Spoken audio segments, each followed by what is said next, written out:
जय श्री राम। कल आपने सुना कि हनुमान जी समुद्र को लांघ रहे हैं। उसका वर्णन था कि किस प्रकार से उनके अद्भुत शक्ति का वर्णन श्री महर्षि वाल्मीकि ने किया है। अब उसी के आगे का पार्ट पढ़ने की कोशिश कर रहे हैं, तो शुरू करते हैं। जय श्री राम। सतत प्रहर्षमलभद विपुलं पर्वोत्तमः देवतानां पतिं दृष्ट्वा परितुष्टं सत्क्रतुं। देवताओं के स्वामी सत्क्रतु इंद्र को संतुष्ट देखकर पर्वतों में श्रेष्ठ मैनाक को बड़ा हर्ष प्राप्त हुआ। स वै दत्तवरशैलो बभूवावस्थितस्तदा हनुमांश्च मुहूर्तेन व्यतिचक्राम सागरम्। इस प्रकार से इंद्र का दिया हुआ वर पाकर मैनाक उस समय जल में स्थित हो गया और हनुमान जी समुद्र के उस प्रदेश को उसी मुहूर्त में लांघ गए। ततो देवास गंधर्वा सिद्धाश्च परमर्षया अब्रुवन सूर्यशंकाशां सुरसाम नागमातरम्। तब देवता गंधर्व सिद्ध और महर्षियों के ने सूर्यतुल्य तेजस्विनी नागमाता सुरसा से कहा, अयं वातात्मजः श्रीमान् प्लवते सागरोपरि हनुमान नाम तस्य त्वं मुहूर्त विघ्नमाचरः। ये पर्वत पवन नंदन श्रीमान हनुमान जी समुद्र के ऊपर होकर जा रहे हैं। तुम 2 घड़ी के लिए इस मार्ग में विघ्न डाल दो। राक्षसं रूपमास्थाय सुघोरं पर्वोत्तमं धृष्टांकरालं पिङ्गाक्ष त्वक्वत्र कृत्वा न विस्पृशम्। तुम पर्वत के समान अत्यंत भयंकर राक्षसी का रूप धारण करो, उसमें विकराल दाढ़े, पीले नेत्र और आकाश को स्पर्श करने वाला विकट मुंह बनाओ। बलमीक्षामहे ज्ञातुं भूयश्चास्य पराक्रमं तां विजेयस्यत्युपायेन विशदं वागमिष्यति। हम लोग पुनः हनुमान जी के बल और पराक्रम की परीक्षा लेना चाहते हैं। या तो किसी उपाय से ये तुम्हें जीत लेंगे अथवा विषाद में पड़ जाएंगे।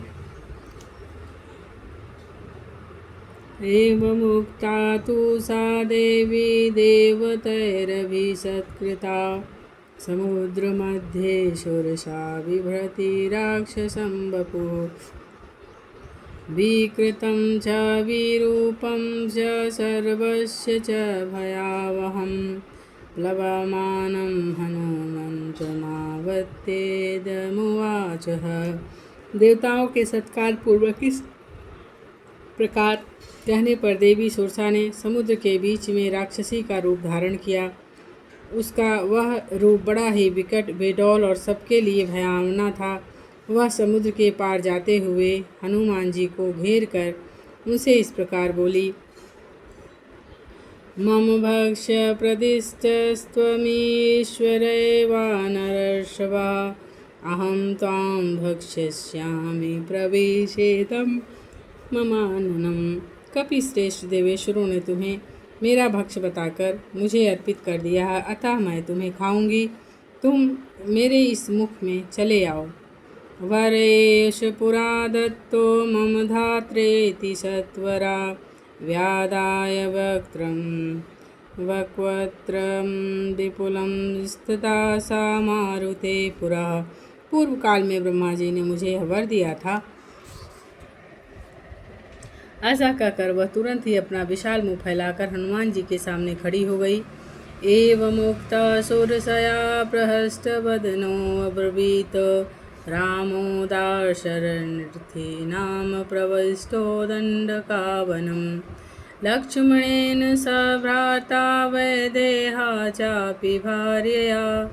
सुरसा के ऐसा कहने पर हनुमान जी ने प्रसन्न मुख होकर कहा, देवी दशरथ नंदन श्री रामचंद्र जी अपने भाई लक्ष्मण और धर्मपत्नी सीता जी के साथ दंडकारण्य में आए थे। अन्यकार्यविषक्तस्य बद्धवैरस्य राक्षसे तस्य सीता हता भार्या रावणेन यशस्विनी। वहाँ पर ही साधन में लगे हुए श्री राम का राक्षसों के साथ वैर बंध गया, अतः रावण ने उनकी यशस्विनी भार्या सीता को हर लिया है। तस्या संकाशं दूतोऽहं गमिष्ये राम शासनात् कर्तुमहर्षि रामस्य साहा विषयवासिनी। मैं श्री राम की आज्ञा से उनका दूत बनकर सीता जी के पास जा रहा हूँ। तुम भी श्री राम के राज्य में निवास करती हो, अतः तुम्हें भी उनकी सहायता करनी चाहिए। अथवा मैथिली दृष्टा राम चाक्लिष्टकारिणम् आगमिष्यामि ते वक्वत्रं सत्यं प्रणशृणोमि ते। अथवा मैं सीता जी का दर्शन करके अनायास ही महान कर्म करने वाले श्री रामचंद्र जी से जब मिल लूँगा तब तुम्हारे मुख में आ जाऊँगा, यह तुमसे सच्ची प्रतिज्ञा करके कहता हूँ। एवमुक्ता हनुमता सुरसा कामरूपिणी आब्रवीण्यातिवर्तन्मा कश्चिदेशवरो मम। हनुमान जी के ऐसा कहने पर इच्छा अनुसार रूप धारण करने वाली सुरसा बोली, मुझे यह वर मिला है कि कोई मुझे लांघ कर नहीं जा सकता है। तम प्रयातं समुदीक्षं सुरसा वाक्यं ब्रवीत बलं जिज्ञासमाना सा नागमाता हनुमता। फिर भी हनुमान जी को जाते देख उनके बल को जानने की इच्छा रखने वाली नागमाता सुरसा ने उनसे कहा, निवेश्य वदनं मे अद्य गंतव्य वानरोत्तमं वरेश पुरा दत्तो मम धात्रेति सत्वरा व्यादाय विपुलं वक्वत्रं स्थिता सा मारुते पुरः। वानर श्रेष्ठ, आज मेरे मुख में प्रवेश करके ही तुम्हें आगे जाना चाहिए। पूर्व काल में विधाता ने मुझे ऐसा ही वर दिया था। ऐसा कहकर सुरसा तुरंत अपना विशाल मुँह फैलाकर हनुमान जी के सामने खड़ी हो गई। एवमुक्तः सुरसया क्रुद्धो वानरपुङ्गवः अब्रवीत् कुरु मयि वक्वत्रं येन मा विशस्यसि। इत्युक्त्वा सुरसां क्रुद्धो दशयोजनमायतां दशयोजनविस्तारो हनुमान् भवदत् तदा। तं दृष्ट्वा मेघसङ्काशं दशयोजनमायतं चकार सुरसाप्यास्यं विशदयोजनमायतम्। सुरसा के ऐसा कहने पर वानर शिरोमणि हनुमान जी कुपित हो उठे और बोले, तुम अपना मुंह इतना बड़ा बना लो जिससे उसमें मेरा भार सह सको। यूँ कहकर जब वे मौन हुए तब सुरसा ने अपना मुख 10 योजन विस्तृत बना लिया। यह देखकर कुपित हुए हनुमान जी भी तत्काल 10 योजन बड़े हो गए। उससे उन्हें मेघ के समान 10 योजन विस्तृत शरीर में युक्त हुआ देख सुरसा ने अपने मुख को 20 योजन बड़ा बना लिया। हनुमास्तु तत् क्रुद्ध स्त्रीशतयोजनमायता चकार सुरसा वक्वत्रं चत्वारिशत तथोक्षितम्। तब हनुमान ने क्रुद्ध होकर अपने शरीर को 30 योजन अधिक बढ़ा दिया। फिर तो सुरसा ने भी अपने मुंह को 40 योजन ऊंचा कर दिया। बभूव हनुमान वीर 50 योजनोच्छिता चकार सुरसा वक्वत्रं 20 योजनमुच्छितम्। यह देखकर हनुमान 50 योजन ऊंचे हो गए। तब सुरसा ने अपना मुंह 60 योजन ऊंचा कर लिया। तदैव हनुमान वीर 7 योजनोच्छिता चकार सुरसा वक्वत्रं 20 योजनोच्छितम्। फिर तो हनुमान उसी क्षण 70 योजन ऊंचे हो गए। अब सुरसा ने 80 योजन ऊंचा मुंह फैला लिया। हनुमान नलप्रख्यो 90 योजनिच्छिता चकार सुरसा वक्वत्रं 100 योजनमायतम्। तदंतर अग्नि के समान तेजस्वी हनुमान 90 योजन ऊंचे हो गए। यह देख सुरसा ने अपने मुंह का विस्तार 100 योजन कर लिया। वे वरुण के निवास भूत। तदृष्ट्वा व्यादितं त्वावश्यं वायुपुत्र स बुद्धिमान् दीर्घजीवं शूरशया शुभीं नरोपकोपमम् स संचित्यात्मन् कार्यं जिमूत इव मारुति। तस्मिन् मुहूर्ते हनुमान् बभूवाङ्गुष्ठमात्रकः। सुरसा के फैलाए हुए उस विशाल मुख जीभा से युक्त नरक के समान अत्यंत भयंकर मुंह को देखकर बुद्धिमान वायुपुत्र हनुमान ने मेघ की भांति अपने शरीर को संकुचित कर लिया और उसी क्षण वे अंगूठे के बराबर छोटे हो गए। सोऽभिप्याद्याथ तत्त्वक्वत्रं निष्पत्य च महाबला अंतरिक्षे स्थिता श्रीमानिदं वचनं ब्रवीत। तब वे महाबली श्रीमान पवन कुमार सुरसा के उस मुख में प्रवेश करके तुरंत निकल आए और आकाश में खड़े होकर इस प्रकार बोले। प्रविष्टो अस्मि हि ते वक्त्रं दाक्षायणी नमोस्तुते गमिष्ये यत्र वैदेही सत्यश्चासीद्वरस्तवः। दक्ष कुमारी तुम्हें नमस्कार है। मैं तुम्हारे मुंह से प्रवेश कर चुका हूँ। लो तुम्हारा वर भी सत्य हो गया। अब मैं उस स्थान को जाऊँगा जहाँ विदेह कुमारी सीता विद्यमान है। तं दृष्टा वन्दनामुक्तं चन्द्रं राहुमुखादिवः अब्रवीत सुरसा देवी स्वेन रूपेण वानरम। राहु के मुख से छूटे हुए चंद्रमा की भांति अपने मुख से मुक्त हुए हनुमान जी को देखकर सुरसा देवी ने अपने असली रूप में प्रकट होकर उन वानरवीर से कहा। अर्थ सिद्धये हरिश्रेष्ठ गच्छ सौम्य यथा सुखम सामानय च वैदेही राघवेण महात्मना।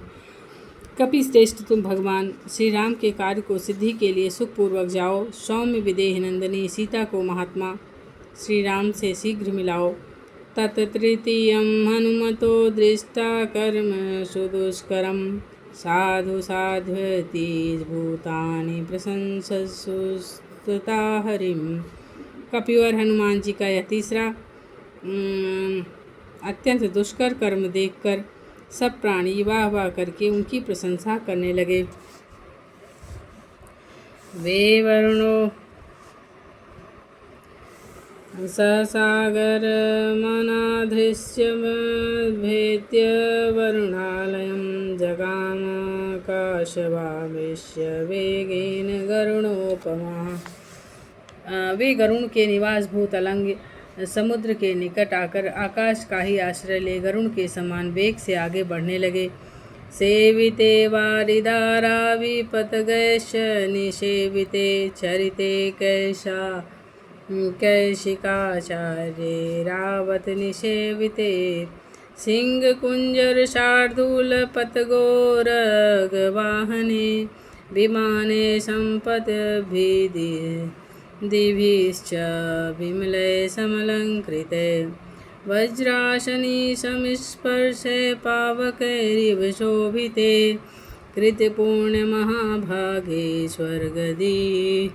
स्वर्गजिधिभिरधिष्ठते वहताहन्त हव्यमन्त्यं सेविते चित्रभानुना ग्रहनक्षत्रचन्द्राकर्तारगणा विभूषिते महर्षिगणगन्धर्वनागयक्षसमाकुले विविक्ते विमले विश्वे विश्वावसुनि निषेविते देवराज गजाक्रान्ते शूरचन्द्रशूरपथे शिवे पिताने जीवलोकस्य वितते ब्रह्मा निर्मिते बहुशः सेविते वीरविद्याधर गणपतिर्गणैर्वृते जगाम वायुमार्गे च गरुणात्मानिव मारुतिः। जो जल की धाराओं से सेवित पक्षियों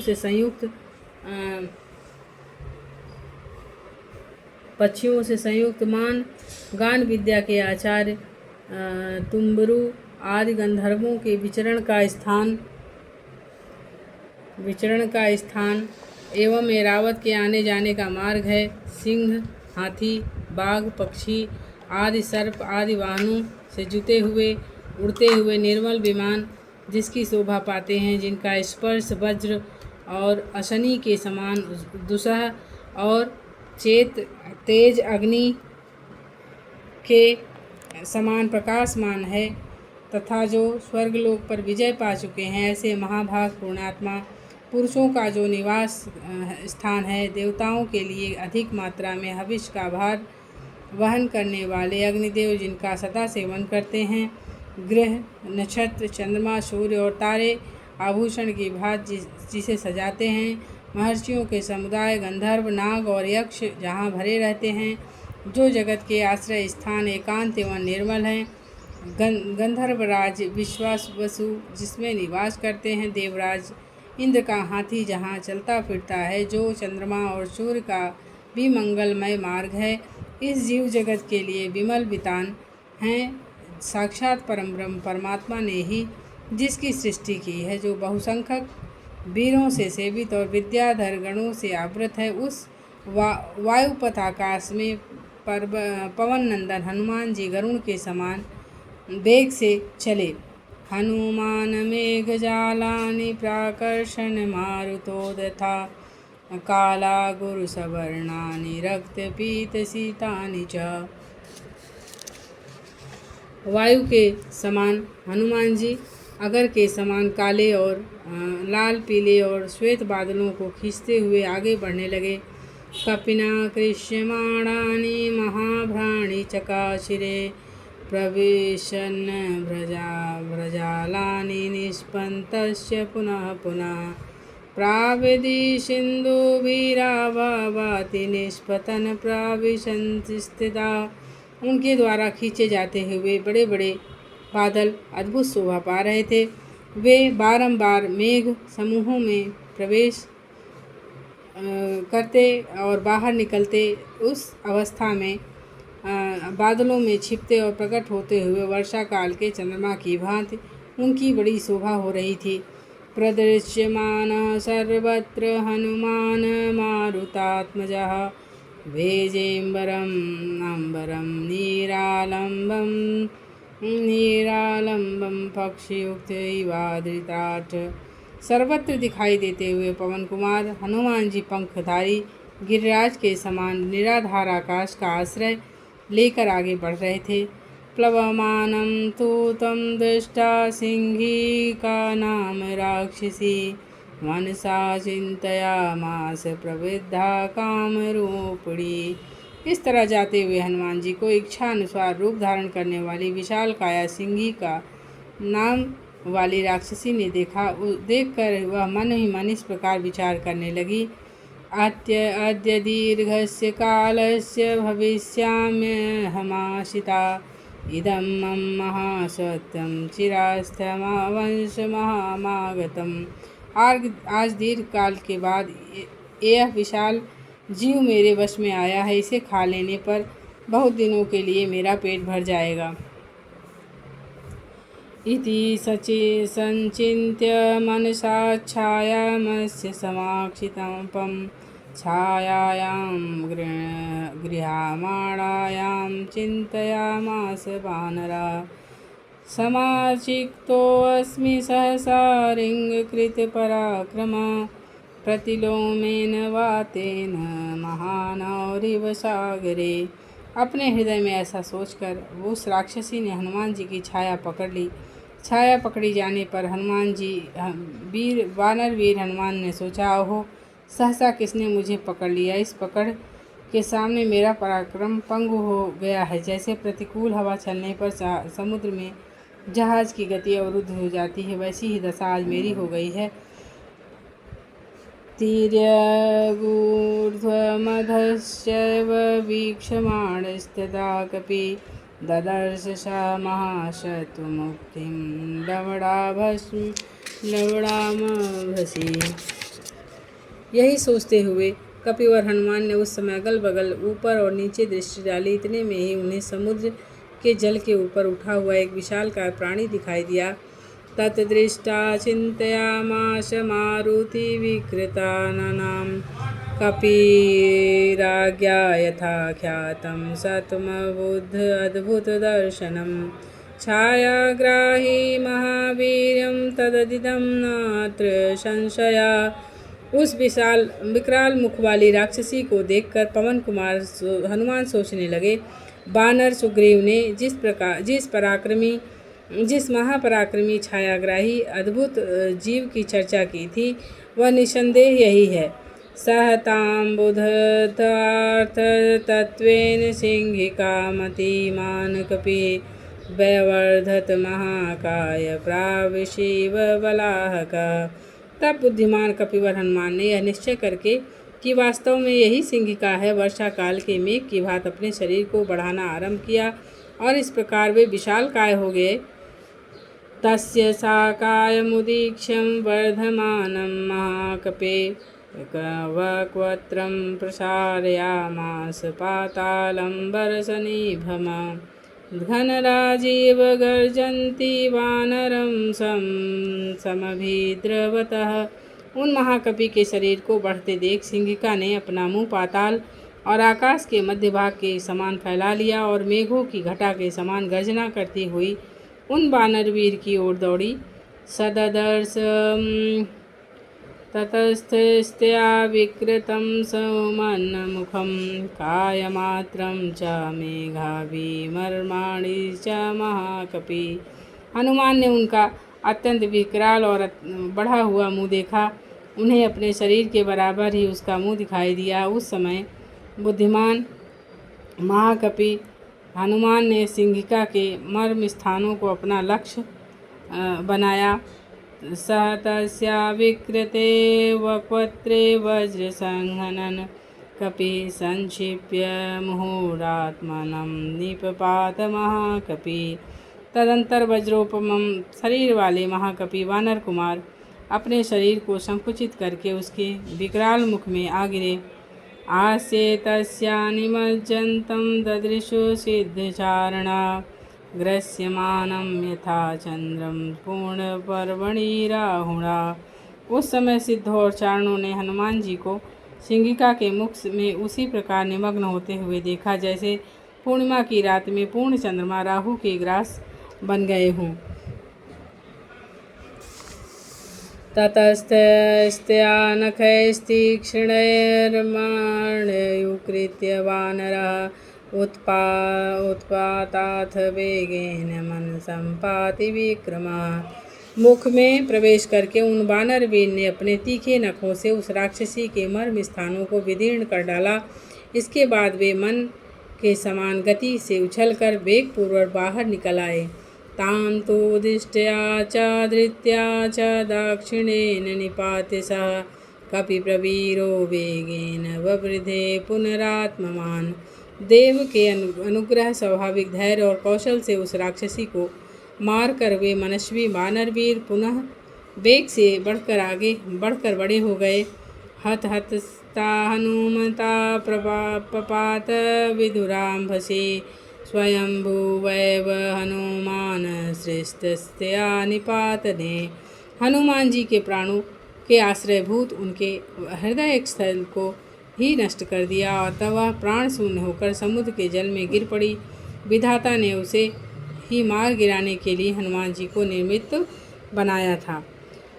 ताम हतां वानरेणासु पतितां वीक्ष सिंहिकां भूतान्याकाशं चारिणी तमुचु प्लवगोत्तमम्।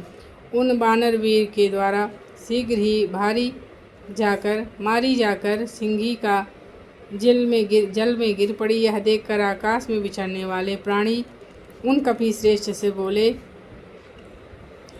भीममद्य कृतं कर्म महत्स्वत्वं त्वया हतं साधयार्थं भीतप्रेतमिष्टं प्लवतां वरः।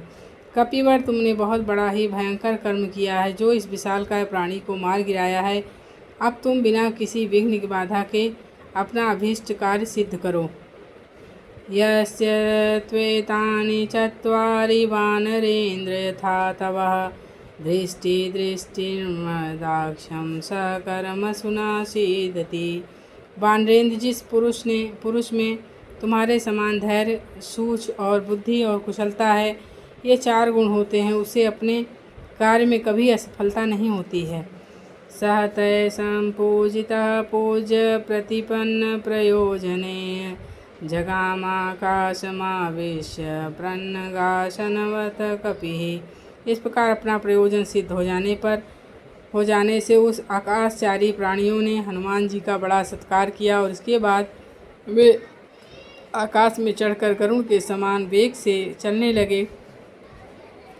प्राप्त भूयिष्ठ पारस्तु सर्वत परिलोकयन् योजनानां सतस्यांते वनराजी ददर्श सः। 100 योजन के अंत में प्रायः समुद्र के पार पहुंचकर जब उन्होंने सब ओर दृष्टि डाली, तब उन्हें एक हरी हरी वन श्रेणी दिखाई दी। ददर्श च पतन्नेव विविधद्रुमभूषितं दीपं शाखामृगश्रेष्ठो मलयोपवनानि च। आकाश में उड़ते हुए ही शाखा मृगों में श्रेष्ठ हनुमान जी ने भांति भांति के वृक्षों से सुशोभित लंका नामक द्वीप देखा। उत्तर तट की भांति समुद्र के दक्षिण तट पर भी मलय नामक पर्वत और उपवन दिखाई दिए। सागरं सागरानुपान सागरानुपजान द्रुमान सागरस्य च पत्नीनां मुखान्यपि विलोकयत्। समुद्र सागर तटवर्ती जल प्राय देश और वहाँ उगे हुए वृक्ष एवं सागर पत्नी सरिताओं के मुहानों को भी उन्होंने देखा।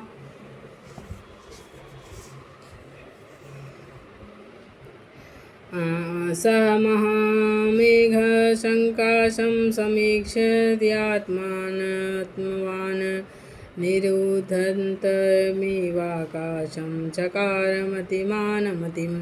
मन को वश में रखने वाले बुद्धिमान हनुमान जी ने अपने शरीर को महान मेघों की घटा के समान विशाल तथा आकाश को अवरुद्ध करता सा देखकर मन ही मन यह विचार किया, कार्यवृद्धि वे प्रवेगं मम दृष्टव राक्षसा मयि कौतूहलं कुरुरीति मेने महामति।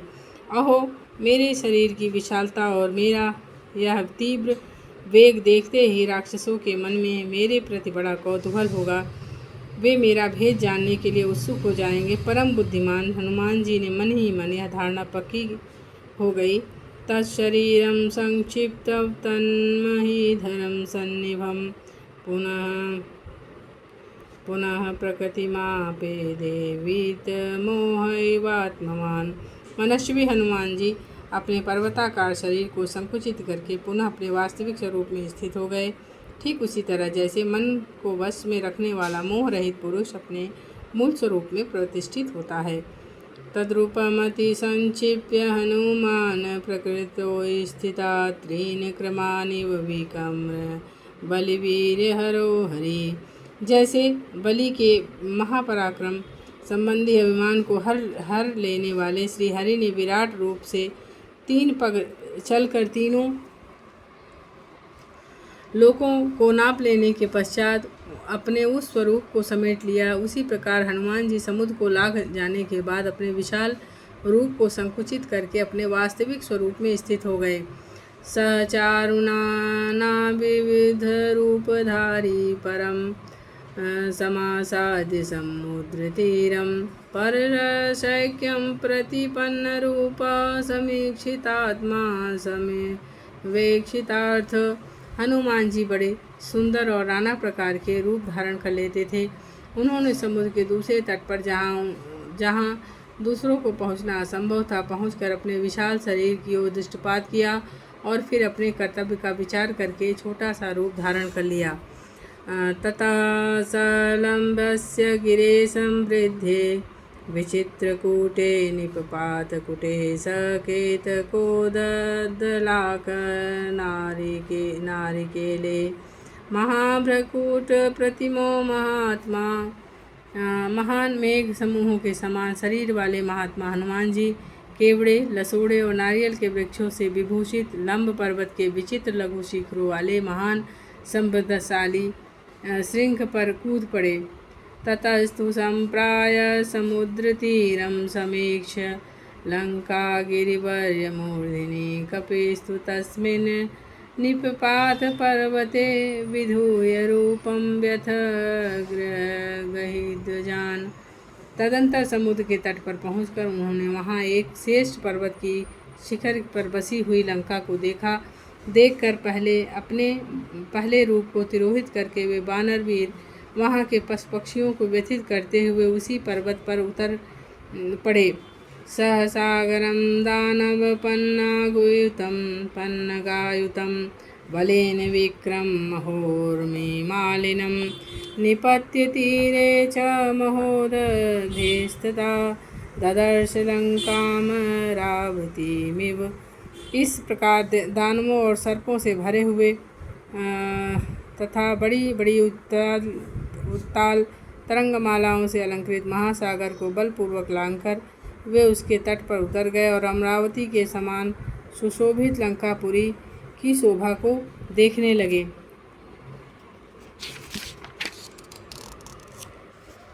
सहसागरमनादृश्यमतिक्रम्य महाबला त्रिकूटस्य तटे लंकायां स्थितः स्वस्थो ददर्शः। महाबली हनुमान जी अलंघनीय समुद्र को पार करके त्रिकूट नामक पर्वत के शिखर पर स्वस्थ भाव से खड़े हो लंकापुरी की शोभा देखने लगे। ततः पादपमुक्तेन पुष्पवर्षेण वीर्यवान् अभिवृष्टस्तत्र बभौ पूर्णमयो हरि। उस समय उनके ऊपर वहाँ वृक्षों से झड़े हुए फूलों की वर्षा होने लगी। इससे वहाँ बैठे हुए पराक्रमी हनुमान फूल के बने हुए वानर के समान प्रतीत होने लगे। योजनानां शतं श्रीमास्तिर्वाप्युत विक्रमम् अनिश्वसन कपिस्तत्र च न ग्लानिमधिगच्छति। उत्तम पराक्रमी श्रीमान वानर वीर हनुमान 100 योजन समुद्र लांघकर भी वहाँ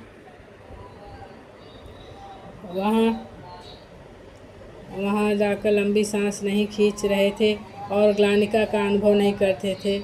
जय श्री राम।